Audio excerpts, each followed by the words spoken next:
week is Kareem's 72nd birthday. So how about a big happy birthday to you. Happy birthday to you. Happy birthday, dear Kareem. Happy birthday to you. So let me just come in and lead with an elbow right here to get started here. Oh my gosh. Okay. We're going to get into those old habits. Happy and proud to be here tonight to present the UCLA Bruins with the Educational Visionary Award, along with this incredible human being, Kareem Abdul-Jabbar, the greatest basketball player I ever played against by far, and as fine a human being as I have ever been privileged to know. Thank you, Bill. And I gotta say, it's an honor to be here with you too. Empowering kids is close to my heart. Some of you may have heard of the work I do with Camp Skyhook. We try to bring local kids to a STEM-focused camp that also opens their eyes to new possibilities and gives them an idea of where the good jobs are going to be in the 21st century. Knowing that we're all here with the collective goal of working to level the playing field for these kids, that to me is amazing. Improving access to education and experiences is incredibly rewarding, and it's clear that UCLA has been at the forefront of this kind of work for a long time. In fact, for 100 years, UCLA has been dedicated to ensuring excellence across a wide range of disciplines, professions, and the arts. Tonight, UCLA is being honored for their outstanding commitment to student opportunity, student diversity, and empowering students to succeed. Unlike Kareem, I did not grow up with a silver spoon in my mouth. And as a public university, I know that UCLA's civic engagement is fundamental to our mission. And UCLA has proudly supported the Fulfilment Fund since its beginnings. It all started back in 1977, the year that the Blazers swept the Lakers. And when Fulfilment founder, my doctor, Dr. Gary Gitnick, transformed his annual UCLA staff holiday party into a mentoring opportunity for children with disabilities. That would be me. From there, Dr. Gary's vision grew to encompass all children with all kinds of abilities who honed their focus to address the alarming disparity in college access for low-income and first-generation students, with UCLA continuing to share in this vision by supporting Fulfillment Fund efforts throughout the years. UCLA is committed to being a place where accessing a quality education is truly possible, regardless of a student's background or financial status. From these students come Nobel laureates, Academy Award winners, Pulitzer Prize-winning athletic powerhouses, and incredible change agents who make our society more vibrant with each action and endeavor. Kareem, I can't speak for you, but I know that I'm old and in the way, but I also know that this great university, where I started almost 50 years ago, has had an incredibly lasting and important impact on my own life, and it can never be understated.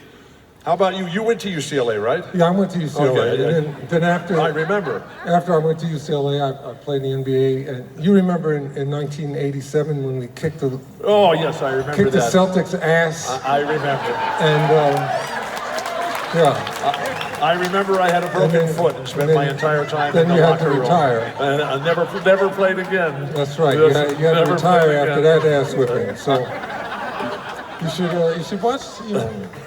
Be careful what you ask for. Don't worry, I'm ready to go. So why don't you talk about how great UCLA was for you? Well, UCLA made a difference in my life by enabling me to get the education that I always wanted.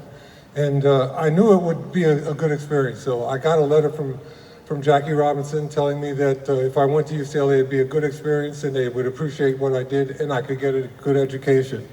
And all of those things happened.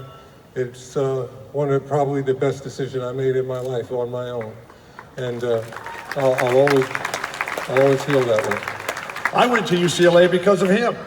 I wore number 33 in high school because of him. And when I got there the very first day and Coach Wooden was handing out the uniforms, being my last name started with W, I was at the end of the line. And when I got up there, Coach Wooden looked at me and he said, "What's your number?" I said, "I'm number 33. And he said, "That's been taken." I was John Wooden's easiest recruit. I became his worst nightmare and I drove the poor guy to an early grave at 99. UCLA has meant everything to me.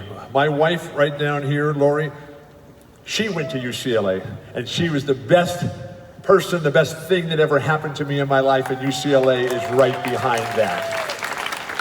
Well, I can see you're a smart man because you know who the boss of the family is. So. She's the CEO, the CFO, the COO, the CTO. She just does it all. I work for her on every level.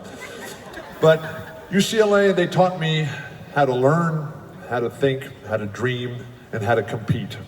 UCLA taught me a standard of excellence and the relentless pursuit of perfection, which you, sir, established. And I was super lucky in my life, because even though I've had a life marred by health challenges, basketball was the easiest part of my life, academics the second easiest part.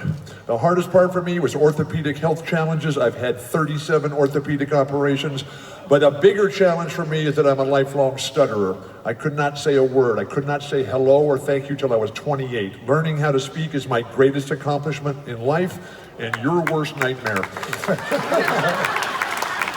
And I want to thank UCLA for the life that I have. I want to thank you for the standard of excellence and perfection that we all tried to aspire to. No one has ever got close to what you did and what you continue to do on a constant basis.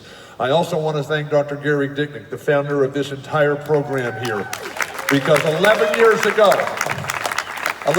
ago, when my spine finally failed and I could no longer move, my life was not worth living, and I was going to kill myself because there was no dream, there was no hope that I could possibly ever get better. My great friend, Jim Gray, I'm here with his wife tonight, Fran. Jim's working the Masters back in Augusta, but my friend Jim Gray called Dr. Gary Gitnick, who found my doctor, who found my medical device company, and I'm alive today, and I'm ready to go right back at it with the big man here.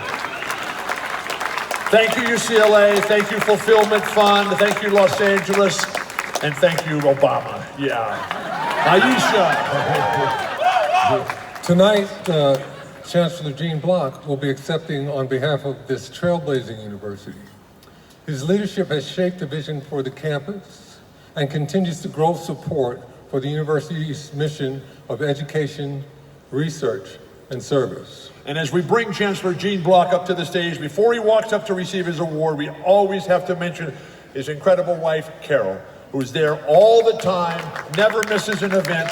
These two people have given up their lives so that our dreams could come true. As the representatives now for UCLA, as the Chancellor and Mrs. Chancellor, for 12 years out there, there's not a single night of their lives that they're not out doing something like this. So thank you, Carol, and thank you, Gene, for making us so proud, so loyal, and so grateful to the greatest place on earth, UCLA. So, ladies and gentlemen, please welcome to the stage Chancellor Gene Block on behalf of the Fulfillment Fund's Educational Visionary Award honoree, UCLA. Yes, where all your dreams come true.